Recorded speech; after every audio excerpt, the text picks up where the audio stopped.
ഇപ്പോൾ അർജുൻ കല്യാട് കണ്ണൂരിൽ നിന്ന് ചേരുന്നുണ്ട്. തിരുവനന്തപുരത്തും റിപ്പബ്ലിക് ദിനാഘോഷങ്ങൾ, കൊല്ലത്തെ റിപ്പബ്ലിക് ദിനാഘോഷങ്ങൾക്ക് നേതൃത്വം നൽകുന്നത് ഗതാഗത വകുപ്പ് മന്ത്രി കെ ബി ഗണേഷ് കുമാറാണ്. ഇപ്പോൾ അർജുൻ കല്യാടുണ്ട്. അർജുൻ കല്യാട്, കണ്ണൂരിൽ റിപ്പബ്ലിക് ദിനാഘോഷങ്ങൾ പുരോഗമിക്കുകയാണ്. അവിടെ കടന്നപ്പള്ളി രാമചന്ദ്രൻ പതാക ഉയർത്തി വിവിധ സേനാ വിഭാഗങ്ങളുടെയും വിവിധ സംഘടനകളുടെയും പ്ലാറ്റൂണുകളുടെയും ഒക്കെ അഭിവാദ്യം സ്വീകരിക്കുകയാണോ മന്ത്രി ഇപ്പോൾ?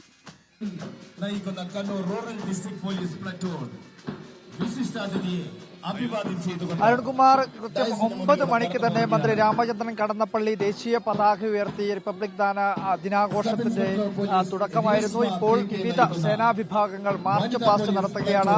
നേരത്തെ തന്നെ മന്ത്രി ഈ പരേഡ് പരിശോധിക്കുന്നതിനു വേണ്ടി സേനാ വിഭാഗങ്ങളിലേക്ക് ചേർന്നു. ഇപ്പോൾ പരേഡ് പുരോഗമിച്ചുകൊണ്ടിരിക്കുകയാണ്.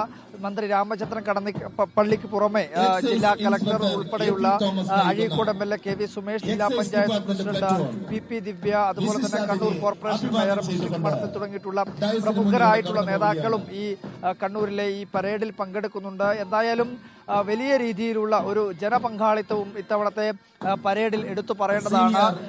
സായുധ പോലീസ് സേനാംഗങ്ങൾക്ക് പുറമെ തന്നെ NCC കേഡറ്റുകൾ മാർച്ച് നടത്തുന്ന ദൃശ്യങ്ങളാണ് നമ്മളിപ്പോൾ കാണുന്നത്. അതിന് NCC കേഡറ്റുകൾക്ക് പുറമെ സ്കൗട്ട് ആൻഡ് ഗൈഡ്സിന്റെയും JRCയുടെയും അതുപോലെ തന്നെ സ്റ്റുഡന്റ് പോലീസ് കേഡറ്റുകളുടെയും എല്ലാം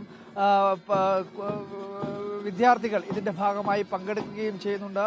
എന്തായാലും കണ്ണൂരിൽ റിപ്പബ്ലിക് ഡേ പരേഡ് തുടങ്ങിക്കഴിഞ്ഞു. മന്ത്രി രാമചന്ദ്രൻ കടന്നപ്പള്ളിയാണ് ദേശീയ പതാക ഉയർത്തിയത്. അതിന് ശേഷമുള്ള മാർച്ച് പാസ്റ്റാണ് ഇപ്പോൾ നടന്നുകൊണ്ടിരിക്കുന്നത്. അരുൺ.